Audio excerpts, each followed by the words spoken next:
삼성 SDI 2026년도 상반기 실적을 슬프트 회계로 분석하고 연말 매출 및 손익분기점을 예측해 보도록 하겠습니다. 매출은 12.3% 증가했고 영업손실 23.6% 개선됐습니다. 가공비 배부 재고자산 회전율은 12.8회전이고 PBR은 2.6 상태입니다. 비성분 재고자산 변동보험이 오류가 있습니다. 구독, 좋아요 부탁드리고요. 그리고 조직은 제약을 무시할 수 있지만 제약은 조직을 무시하지 않는다. 삼성 SDI에 대한 사업 계획입니다. 본사는 용인시 기흥구 공세로 150에 20, 중형전지, 대형전지, 소형전지 등의 리튬이온 2차 전지를 생산 판매하는 에너지 솔루션 사업 부분이 있고 반도체 및 디스플레이 소재 등을 생산 판매하는 전자재료 사업부 두 사업 부분을 영위하고 있습니다. 이 배터리도 여기 그 소형, 중형, 대형 이런 식으로 있습니다. 이 대형이 아마 전기차 배터리로 들어가는 거로 알고 있고요. 전자재료가 또 있습니다. 이 전자재료 매출 비중은 그렇게 높지 않은 거로 되어 있습니다. 매출액의 한 6%선, 그 다음에 이제 그 에너지 솔루션 부분이 한 94% 정도고, 이 사진은 삼성 SDI UPS용 배터리, 이런 거 또 생산을 하고 있습니다. 내용이라고 얘기할 수 있을까요? 그렇게 판단이 됩니다.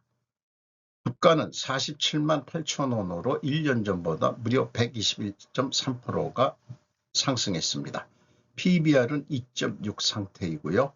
삼성전자가 19.44% 가지고 있고 지분을 국민연금공단이 8.04%, 외국인이 26.32%인데 검색 단시 JP모건만 눈에 띕니다. 슬프트 회계로 분석한 결과입니다. 매출은 6조 1,635억 원으로 1년 전보다 12.3% 증가했습니다. 매출에 비례하는 매출 재료비는 4조 8,326억 원으로서 4.5% 증가했습니다. 그 갭이 마이너스 7.8%이기 때문에 원재료 가격이 하락했다고 1차 추론을 합니다. 슬프트율은 5.9% 상승했고요. 운영경비가 2조 1,736억 원으로서 10.6% 증가했습니다. 그 결과 TOE 생산성은 0.61로서 0.17포인트 개선이 됐습니다. 1 이하면 적자라는 의미가 되겠습니다. 슬프트 영업 손실은 8,426억 원으로서 원가회계 영업 손실보다 300억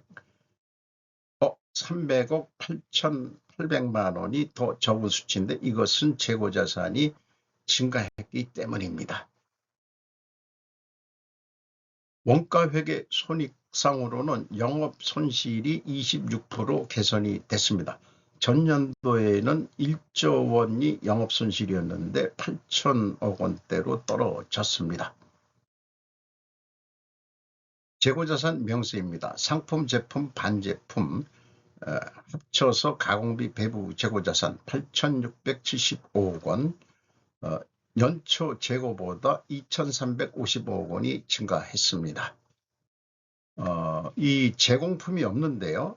반제품이 제공품 성격인지는 잘 모르겠습니다만 반제품이라는 용어를 붙였을 때는 중간에도 팔 수 있는 매출이 가능한 상태를 보통 반제품이라고 얘기를 하고 있습니다. 아무래도 제가 생각할 때는 그 공정이 단순하기 때문에 제공품이 없는 것 같습니다. 그리고 매출이 12%가 증가했는데 재고는 37% 증가했다. 이것은 재고이익이 실제 이익이 아닌 재고이익이 증가해가지고 실질적으로는 그 영업손실 개선이 크게는 안 됐을 거예요. 비용의 성격적 분류 분석 내용입니다. 재고자산의 변동은 마이너스 2,496억 원이면 재고가 증가했다는 뜻이고요. 원재료의 사용 및 상품의 매입액이면은 A 재고자산의 변동은 WCA 가공비 배부 재고자산을 의미합니다. 5조 522억 원 8.3% 증가했습니다. AB를 더한 MC 매출원가 재료비는 4조 8천 2억 25억 3.9% 증가했습니다. 운영경비는 2조 1736억 원으로 10.6% 증가했고요. 운영경비에서 판매관리비 1조 4357억 원을 뺀 나머지가 7378억 원이 공장 가공비가 되겠습니다. 8.6% 증가했고 금액상 가공 비율은 12.8%로 0.1% 상승했고 상대적으로 재료 비율은 0.1% 하락했습니다. 원재료 가격 하락했다고 여기서도 2차 추론을 해볼 수 있습니다. 원재료 사용액 및 상품 매입액 이렇게 해서 재고자산 입출 교차 검증 WCAA로 하면은 전체 금액이 객관적으로 노출되어 있는 거기 때문에 쉽게 검증이 되겠습니다. 원재료 매입액은 역산으로 풀이해서 제가 재고 검증을 마쳐 본 겁니다. 상품 매입액이면 제품 등의 변동에 상품이 포함되어야 한다. 아니면 상품의 매입액이 아니라 상품 출고액이어야 한다. 제품 등의 변동 이렇게 되어 있는데 이게 검증에서 드러나게 되어 있습니다. 재고자산의 변동 검증에 1번 WCI의 증감 2,355억 원이 증가를 했는데 비성분 쪽에서는 2,496억 원 마이너스로 표현되죠. 갭이 141억 8천만 원인데 이것이 상품의 증감액입니다. 그러니까 상품의 증감액이 빠졌다는 얘기가 되겠습니다. QQ 총 제재 비용도 동일한 상품 증가액만큼 이게 차이가 있습니다. 이것만큼도 성과가 왜곡이 된다고 볼 수 있겠죠. 현금 물음표 기준 전체 재고 자산은 올해 상반기는 맞습니다. 그러나 전년도에는 58억 7,900만 원 차이가 있는데 이것이 무엇인지는 추적할 단서는 찾지를 못했습니다. 원가 회계하고의 영업이익 차이 300억은 가공비 배부 재고자산 증가액 2,355억 원에서 가공비율을 곱하면 검증이 됩니다. 인건비 5,808억 원으로서 4.8% 증가했고 직원수는 12,763명으로 566명이 감소했습니다. 이게 계속 적자니까 인원도 감원을 시키는 것 같습니다. 평균 임금은 9,100만 원, 개인당 평균 임금은 올랐습니다. 병행평가지표로서 재고 회전율은 12.8회전, 전년보다 31.93% 하락 예상되고요. 수료분율은 5.89%, 5.9% 상승했습니다. 역방향이면 분식회계 개연성 가정을 세웁니다. 그리고 총 자산 회전율은 0.27인데 1년이면 0.53이면 자기가 가지고 있는 자산 100%의 역량을 54%뿐이 발휘를 못하고 있다. 이렇게 해석하면 되겠습니다. 그리고 요 위에 파란 글씨로 써놓은 거를 읽고서 넘어가겠습니다. TIO의 평가만으로는 완전한 판단에 부족하며 생산이 어떻게 움직이는지 시스템이어가 필요하다. 물리적 제약은 재무상태표 분석으로는 파악하기 어려운 것입니다. 영업구매 평가지표 매출채권 수금속도 1.8회전, 매입채무 지급속도 2.7회전. 매입채무 지급속도가 빠른 경우는 원재료 공급자가 시장 우위에 있다고 보여집니다. ROI 자본회수율 마이너스 12.1%로 2.6% 그래도 개선이 됐습니다. 앞서 얘기한 대로 분식회계 개연성 가정을 세우는데 이를 반증하려면 원재료 가격이 상승하고 판매 가격도 상승해야 됩니다. 그리고 필연적으로 존재할 다른 결과로 증명을 하려면 수량에 의한 재고 회전율도 하락했어야 될 것입니다. 원재료 가격, 전지용 양극화 물질, 실리카 두 가지만 했는데 5.4% 하락했고요. 제품 가격은 소형 전지만 공개를 하고 있습니다. EMC는 전기 쪽 재료인 거로 되어 있는데 6.8% 단순 평균 상승했습니다. 매출 비중이 큰 비중을 차지하는 중형전지, 대형전지 가격은 이 업계에서는 비공개를 하고 있습니다. 적자 나는 걸 공개를 안 하고 있는데 이게 경쟁 관계가 있다고 하기도 하고 중국과의 그 전기차 배터리의 경쟁 관계도 있다. 뭐 이런 얘기들이 많이 회자가 됐죠. 어쨌든 지금까지 얘기를 반증을 해보려고 했는데 원재료 가격이 상승해야 되고 판매 가격은 상승해야 됩니다. 그런데 1, 2차 추로는 원재료 가격이 하락했을 때인데 반증을 하려니까 상승해야 된다. 원재료 가격이 하락했으니까 재고 회전율이 그만큼 금액이 늘어났다는 얘기는 매입 가격이 올라갔다고 보는 거죠. 수량의 측량은 이제 별개의 얘기고요. 그래서 확인해 보니까 판매 가격 상승은 맞는데 반증 부적합이라고 볼 수 있겠습니다. 현금 재무지표입니다. EAT 세후 현금 순이익 1940억 원을 벌었습니다. 전년도에는 현금으로도 4373억 원이 현금으로도 적자였습니다. 이 두 번째 EMS 영업활동으로 전체 유출된 돈은 855억 원이고 사업활동을 통해서 전체 유출된 돈은 9,303억 원이 되겠습니다. 자유현금으로는 채권자한테서 7,446억 원을 추가 차입을 해서 이자부채 레버리지율은 22.2%로 증가했습니다. 적자기 때문에 이익배당은 꿈을 꿀 수가 없고요. 그 다음에 납입자본 성장률 2.1로 변동이 없고 잉여금률은 아직 이 적자가 나고 있지만 과거에 돈을 벌어놓은 게 있기 때문에 99.5%로 계속해서 떨어지고 있습니다. 자산 재무 상태표입니다. 유동자산이 1694억 원이 감소했고요. 비유동자산은 5800원이 증가했는데 장기금융자산이 6159억 원, 이런 것들은 영업하고 직접 관련이 없는 거죠. 이 금액이 크게 증가한 것으로 되어 있습니다. 부채, 단기 차입금 8,173억 원이 증가했습니다. 장기 차입금은 변동이 없고요. 회사 규모는 22조 5,145억 자산 규모입니다. 상반기 실적을 토대로 연말 매출액을 예측해 보겠습니다. 연말 매출액은 손익분기점 매출 목표를 해봅니다. 보통 반기 실적의 50%를 100%를 하는데 안 될 것 같아서 50%만 업했습니다. 그리고 영업이익은 제로로 했을 때 얼마를 하느냐, 15조를 할 것 같다. 그래도 145%가 늘어나는 겁니다.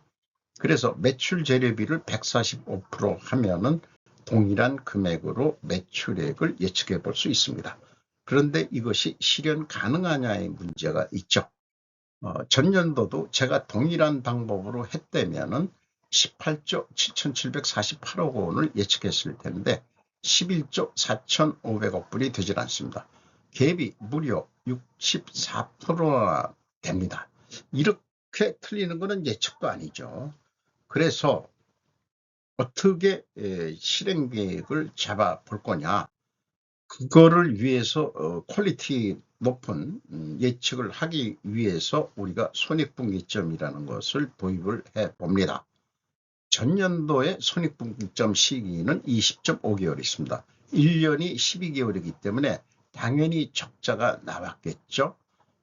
작년에 손익분기점 매출액은 18조 7,700억을 했어야 합니다.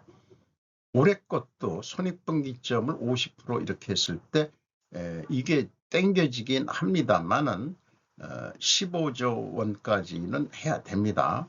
손익분기. 그러나 이게 실현 불가능한 겁니다. 14.7개월이 걸리니까. 그러니까 매출 계획을 줄여가지고 실행 가능한 실행 계획을 세워야 되겠죠. 그래서 일단 100% 해가지고 12조 3,270억 하는 것으로 했습니다. 그럴 경우 매출 달성 시기는 12개월에 달성 가능한 것으로 그렇지만은 적자는 적자다 이런 얘기입니다. 여기까지만 팔아가지고는 적자가 난다 이런 얘기가 되겠어요. 왜냐 손익분기점이 14.7개월이기 때문에 12개월에 마감하면은 적자가 당연히 되겠죠. 이거를 조금 더 줄여보자. 재고 회전율이 12.8회전인데 14.5회전, 13.5% 두 자리 더 노력을 해보자. 그래서 매출액을 13조 9,600억을 한다면은 영업 손실이 3,646억 원까지 줄어들 수 있겠다. 매출 계획을 세우면서 그 적자가 나올 것을 알고서 계획해보기는 참 드뭅니다. 실현 가능성이 있는 매출액이기 때문에 그렇습니다. 그래서 원가 회계도 재고 증가 금액이 제공품이나 이런 것, 아니 반제품 이런 것 때문에 크기 때문에 변동폭이 커서 재고가 30% 감소했을 때하고 증가했을 때 매출 원가를 예측을 하면은 11조 8,400억, 그 다음에 재고가 증가했을 때는 11조 3천억, 한 5천억 차이가 납니다. 이렇게 5천억 차이가 나는 게 원가 회계입니다. 그래서 동일한 그 손익분기점을 하려면은 원가 회계 재고가 감소했을 때는 14조 7천억을 팔아야 되고 재고가 증가했을 때는 14조 2천억, 적어도 이것도 5천억 정도 차이가 계속 나는 거죠. 그러니까 영업 손실을 줄이기 위해서 불량 회사 경영진은 재고를 늘리라고 요구를 할 것입니다. 원가 회계에 쇠뇌되어 있고 말하자면 중독이 돼, 원가 회계 마약에 중독이 되어 있기 때문에 그렇습니다. 그러나 영업 입장에서는 우리는 그런 거 잘 모르겠고요. 어쨌든 있는 데이터 가지고 견적서를 내 가지고 손익분기점은 14조 4,450억 정도를 판매하도록 노력해 보겠습니다. 야, 그런데 이거 너 실현 불가능한 거 아니야? 스루프 관점에서는 12조 3천억 해도 적자인데, 그러면은 이것뿐이 못한다면은 원가 회계에는 2조 4천억이나 적자가 예상됩니다. 왜냐? 재고 증가를 안 시킨 결과로 이걸 뽑은 거기 때문에 그렇습니다.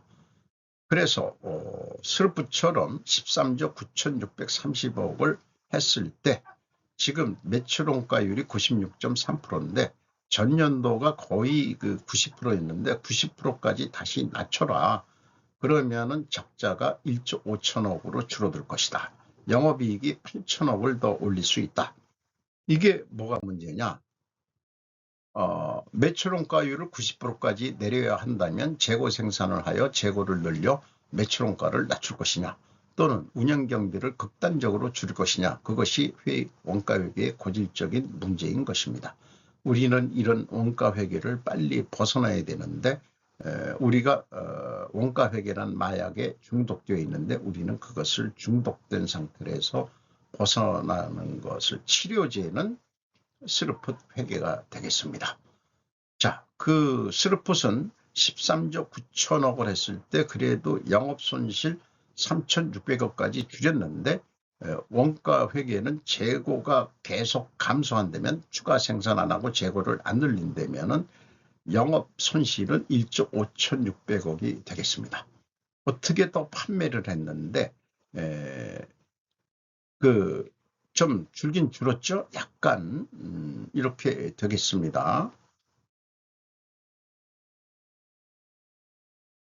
영업 현실은 매일 생산은 중단됨 없이 계속 가동될 것입니다. 현실에서 생산 중단은 설비 고장이나 노조 파업 등 특수한 경우에는 없죠. 원가 회계에서 결산한다는 것은 마감 종료일에 끊어서 산출하는 로직이죠. 생산과 출하는 매일 발생할 것이나 마감이란 작업을 해야 합니다. 의사결정할 때는 마감이란 선으로 끊어야 하며 생산 중단 등 극단적인 상황을 가정하여 의사결정하기에는 현실적이 못하다는 견해가 나올 것입니다.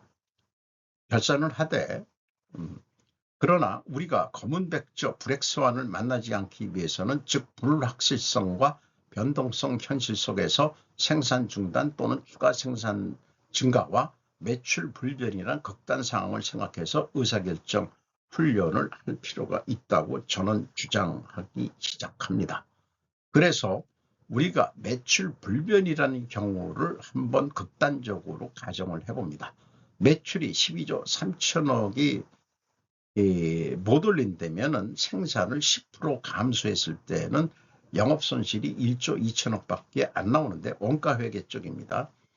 생산을 증가할 때는 3조 2천억으로 영업손실이 늘어납니다. 이거 믿으시기 바랍니다. 그래서 매출이 안 될 것 같으면 생산을 당연히 줄여야 되는 거죠. 그래야 영업적자가 줄어드는 겁니다. 다만 여기서 생산 감소하더라도 가공비는 제가 안 줄였습니다. 생산 증가할 때만 추가 생산하니까 이거는 거의 고정비 성격이지만은 추가 생산할 때는 추가 작업이 들어와서 비용이 더 들어간다고 본 거죠. 그렇습니다. 그러니까 거꾸로 이거는 생산 감소할 때는 가공비를 제가 안 줄이고 그대로 가져온 겁니다. 그럼에도 불구하고 1조 2천억 적자가 나온다는 얘기죠.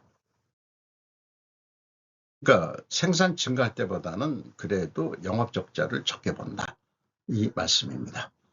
어쨌든 이 전기차 때문이라도 과잉 생산 덤핑하지 말자. 이렇게 말씀드릴 수 있겠고 공산주의 원가 회계를 스루폿 회계로 치료제로 쓰자. 두 갈래 길이 있는데 우리는 오른쪽 길 코리아 웨이로 가기로 하자. 제 절작입니다. 오늘도 즐거운 하루 되시기 바랍니다. 굿바이.